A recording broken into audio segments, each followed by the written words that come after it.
Welcome back to my channel. It's learning side by Sumera Khan. आज मेरा last chapter है footprint without feet का chapter number 10, the book that save the earth. इसमें basically इस chapter का मतलब है वो बुक जिसने दुनिया को बचाया।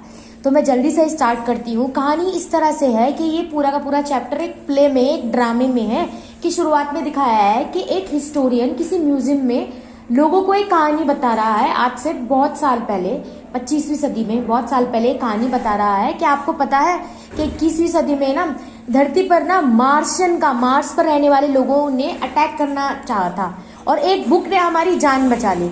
तो वही वो कहानी सुना रहे हैं। तो हिस्टोरियन अपनी कहानी इस तरह सुना रहे हैं कि इस कहानी में जो है बेसिकली 5 कैरेक्टर हैं। एक थिंक टैंक जो कि मार्स का जो है राजा है, उसका वजीर नूडल, और ये 3 अयोटा, ऊप और ओमेगा, ये 3 जो है जर्नल हैं। तो मैं स्टार्ट करती हूँ। थिंक टैंक जो होता है, जो कि मार्स का राजा होता है, तो वो ये कहता है कि मैं धरती पर अटैक करने जा रहा हूँ। तो धरती पर अटैक करने से पहले मुझे पता होना चाहिए कि धरती का माहौल क्या है। तो वो अपने 3 बंदों को, जिसमें एक अयोटा होता है, एक ऊप नाम का होता है जनरल, और एक लेफ्टिनेंट ओमेगा होती है, इन तीनों को जो है धरती पर भेज देते हैं। अब ये तीनों जो है ना धरती पर लाइब्रेरी में चले जाते हैं। अब ये मार्स के लोग होते हैं, इन्हें तो पता नहीं है, तो धरती पर लाइब्रेरी में जाते हैं। तो वहां से जो है ना ये तीनों, कैप्टन ओमेगा, लेफ्टिनेंट आयोटा और सार्जेंट ऊप, ये तीनों लाइब्रेरी में चले जाते हैं। अब वहां से आयोटा जो है वो थिंक टैंक से कहती है, मार्स अपने एक डिवाइस के थ्रू थिंक टैंक से कहती है कि सर मैं यहाँ इस जगह पर तो आ गई हूँ, लेकिन ये चीज ना एक गोदाम सी लग रही है, कुछ गोदाम सी लग रही है। अब वो बेसिकली लाइब्रेरी में पहुंच जाते हैं, उन्हें पता तो है नहीं कि बुक्स वगैरह हैं। अब आयोटा बुक को उठाते हैं, उसे तो पता ही नहीं कि बुक है। वो ये कहता है थिंक टैंक से कि मैं ये उठा तो रहा हूँ सर, लेकिन ये मुझे पता नहीं है क्या है। अब उन तीनों में जो दूसरा होता है ऊप, वो ये कहता है कि मैं ऐसी 1000 गैलेक्सी पे गया हूँ, लेकिन ऐसी जगह तो मैंने देखी नहीं है, चारों तरफ पता नहीं क्या क्या है। इन सब की बातें सुनकर थिंक टैंक ये अंदाजा लगाता है कि ये बुक है ना, मतलब उसे नहीं पता है क्या है, लेकिन वो बेसिकली बुक होती है। वो थिंक टैंक कहता है कि अर्थलिंग मतलब अर्थ पर रहने वाले ह्यूमंस की डाइट होगी, वो इसे खाते होंगे। तो वो इन तीनों में से किसी को आदेश देता है कि तुम जो है इसे खाकर बताओ इसका टेस्ट कहता है। और इसका नाम सैंडविच है। सैंडविच जैसी है, बुक के ऊपर एक कवर, दूसरा एक कवर, और इसके जो पेजेस होते हैं उसे इन लोगों को ही सैंडविच लगाए थे। थिंक टैंक कहता है कि सैंडविच है। अब क्या होता है, जो ओमेगा आयोटा है जो ये टाल देते हैं कि हम नहीं खा रहा है, ये ऊप से कह देते हैं, ऊप को कहता है ऊप खाओ, और ऊप कहता है ठीक है मैं खाता। अब जब वो खाता है तो उसे ये पसंद नहीं आती। वो थिंक टैंक से कहता है सर ये तो बड़ी अजीब सी है, ना तो इसका कोई टेस्ट है बिल्कुल, और बिल्कुल डस्ट से, धूल से भरी हुई है। अब जो थिंक टैंक के बराबर में जो उसके वजीर होता है, जिसका नाम नूडल होता है, उसे थोड़ा सा ना इंटेलिजेंट बताया, वो हमेशा थिंक टैंक को ठीक करता है। वो ये थिंक टैंक से कहता है कि मेरे दिमाग में ख्याल आ रहा है सर कि ये कोई खाने की चीज नहीं है, बल्कि ये अर्थ पर रहने वाले लोग ना इससे कुछ कम्युनिकेशन करते हैं, कुछ सुनते हैं। अब थिंक टैंक फिर इन तीनों से कहता है, मार्स से बैठा है, वो धरती पर होते हैं, कि नूडल की बात बिल्कुल सही है, ऐसा करो इससे सुनो तुम। तो ये तीनों कान लगाकर सुनते हैं बुक को, तीनों को कुछ भी समझ में नहीं आता। उस पर ओमेगा कहती है कि जो अर्थलिंग जो होंगे ना, इनकी फ्रिक्वेंसी कान की हमसे ज्यादा होगी, ये बेहतर सुन सकते हैं, हम नहीं सुन सकते। फिर अगेन नूडल जो होता है, जो थोड़ा समझदार होता है, वो फिर थिंक टैंक से ये कहता है कि सर मेरे दिमाग में ख्याल आ रहा है कि ये जो है ना इससे अर्थ वाले ना देखकर पढ़ते हैं, इससे सुनाई नहीं देता। तो फिर थिंक टैंक जो है इन तीनों से कहता है कि इसको जरा पढ़ो, इसमें देखो इसमें क्या लिखा हुआ है। अब क्या होता है, अब ओमेगा जो है वो एक किताब उठाती है, उस किताब का नाम होता है मदर गूज। ये वही किताब होती है जो किताब जिसमें हमारी सारी पोयम निकली है, हमटी डमटी हो गया, ये सब उठाती है। और ओमेगा कहती है थिंक टैंक से कि सर इसमें तो अर्थलिंग की कुछ पिक्चर्स हैं, कुछ कोड हैं, और ये तो हमसे पढ़े ही नहीं जाएंगे। तो फिर जो है थिंक टैंक कहता है कि चलो ठीक है, इनकी अलग अलग कोड है, मैं तुम्हारे पास ना कोई वाइटामिन होंगे, उस वाइटामिन को खा लो, वो वाइटामिन तुम्हारा दिमाग की शक्ति बढ़ा देंगे। जब तुम्हारे दिमाग की शक्ति बढ़ जाएगी तो तुम ये पढ़ने लगोगे। अब क्या होता है, वो तीनों वाइटामिन खा लेते हैं। अब जब वो वाइटामिन खाते हैं तो ऊप जो है वो इन किताब को पढ़ता है, देखता है कि उसमें तस्वीरें और लाइन बनी हुई हैं।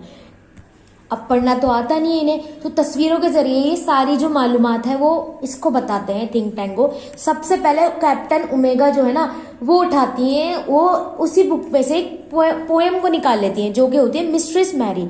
अब उस पोएम की तस्वीर वो बताती हैं कि सर ऐसा है कि ये जो पोएम है इसमें जो है एक लाइन में ना जमीन से धातुएं उग रही हैं, मतलब सिल्वर वगैरह उग रहा है। तो ये जब सुनता है थिंक टैंक तो कहता है कि अर्थ वाले तो बड़े जबरदस्त हो गए हैं, ये तो हमसे ज्यादा हो गए हैं तमीजदार, कि इन्होंने इसके अंदर से मतलब जमीन के अंदर से इन्होंने उगाना सीख लिया।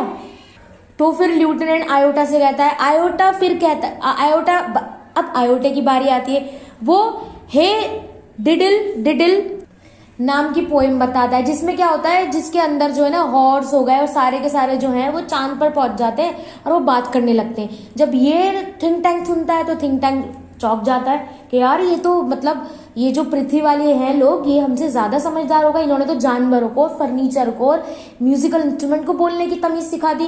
तो वो कहता है, तो वो हो जाता है। तो इस पर नूडल कहता है कि आक्रमण की तैयारी करूं, तो थिंक टैंक कहता है नहीं अभी नहीं, जरा थोड़ा सा और देख लूं मैं पृथ्वीवासियों के बारे में, फिर करते हैं।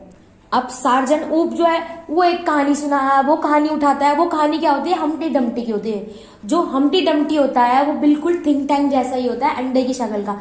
तो जब ये थिंक टैंक देखता है वो डर जाता है कि ये तो बिल्कुल मैं ही हूं। और वो ये कहते हैं कि पृथ्वी वाले तो बड़े शक्तिशाली हो गए हैं, इन्हें पहले ही पता लग गया था कि मैं इन्वेजन करने वाला हूँ, मैं आक्रमण करने वाला हूँ, तो इन्हें पहले ही पता लग गया था। और वो अपने तीनों से कह देता है, आयोटा, ओमेगा और ऊप से कहता है अब तुम लोग वापस आओ, हमें कोई इस पर अटैक नहीं करना। तो वो वापस आ जाते हैं और थिंक टैंक कहता है कि मैं यहाँ से जा रहा हूँ, अब मैं ये गैलेक्सी छोड़ के जा रहा हूँ। फिर कुछ दिनों बाद जब ये चला जाता है तो वहां का जो राजा बन जाता है वो नूडल बन जाता है। तो ये एक कहानी थी। तो इस कहानी के माध्यम से हमें यही बताया गया है कि अगर वो तीनों मदर गूस की बुक नहीं पढ़ते, पोएम नहीं पढ़ते, तो मतलब हो जाता है इन्वेजन हो जाता है अर्थ पर। तो एक मदर ने द बुक, तो वही बुक जिसने अर्थ को बचाया, तो वो मदर गूस की पोएम की बुक है जिसके अंदर ये तीनों पोएम है। बेसिकली पोएम में तो कुछ भी हम उल्टा सीधा दिखा देते हैं, तो उन लोगों को समझ में नहीं आया इन्होंने, तो उन्होंने इसी पिक्चर को समझ कर उन्हें ऐसा लगा कि पृथ्वीवासी बहुत ज्यादा खतरनाक हो गए हैं, वो हम पर हमला कर देंगे, हमला करना बेकार है, इसलिए ये अपना प्लान कैंसिल कर वापस मार्स की तरफ आ जाते हैं। तो चलिए क्वेश्चन आंसर का सिलसिला मैं स्टार्ट करती हूँ। पहला क्वेश्चन है, why was the 20th century called the era of the book. 20th century यानी कि जहाँ जो है उसको बुक का एरा यानी कि बुकों का समुंदर क्यों कहा जाता है, कि बुकों का युग क्यों कहा जाता है। 20th century was called the era of the book because there were books, वहां बहुत सारा बुक थी, अबाउट एवरीथिंग, हर चीज के बारे में बुक थी। बुक्स टॉट, वो हमें सिखाती थी पीपल को, how to and when to, कब कैसे, कब और वेर कहाँ, एंड वाई किस तरह हम एजुकेट हो पढ़े, ये सब जो थी ना ये सिखाती थी, इसलिए कहा गया है book era of the book. Next question है, what gas are made by the think tank about the book found on earth. Think tank क्या गैस करता है बुक के बारे में जो फाउंड पाता है अर्थ पर। जब वो किताब पाता है ना तो वो क्या सोचता है, कभी सोचता है कि सैंडविच है, इसमें कुछ कोड लिखा है, कभी वो कहता है ओमेगा आयोटा से कि ये एक हैट है। Think tank of Mars guess so many thing, बहुत सारी थिंग सोचता है about the book found on earth as hat, कभी वो कहता है हैट है, कभी कहता है वो सैंडविचेस है, कभी वो कहता है वो कोड है। अब ये बेहद ज्यादा इंपॉर्टेंट क्वेश्चन है, आपको यहाँ पे बुक ये जो है ना the book that save the अर्थ, इसका टाइटल बताना है कि मतलब ये टाइटल बताओ। A book name of mother goose, एक बुक थी जो मदर गूस नाम से है, ये बुक थी राइम की, इन इंग्लिश में जितनी भी राइम्स होती थी ना उसकी बुक थी। इसने सेव करा है अर्थ को from the Martian invasion, Martian मतलब मार्स पे रहने वाले, इन्वेज मतलब हमले से। Think tank miss interrupt, think tank क्या करता है, मिस इंटरप्ट मतलब गलत अंदाजा लगा देता है, the book of nursery rhymes को गलत अंदाजा लगा देता है, ठीक है। वैन ही रोड, जब वो पढ़ता है 3 पोएम्स के बारे में सुनता है पढ़ता है, Mistress Mary, hey diddle diddle and Humpty Dumpty, तब ये इनके बारे में पढ़ता है ना तो ये गलत अंदाजा लगा देता है। ही थॉट, वो ये सोचता है कि अर्थलिंग जो है ना प्लानिंग कर रहा है टू कैप्चर द मार्स को पकड़ने की प्लानिंग कर रहे हैं, ठीक है ना, कंट्रोल करना मार्स को। सो दे ड्रॉप आइडिया, तो वो सारे के सारे आइडिया ड्रॉप कर देते हैं कैप्चर करने का अर्थ को।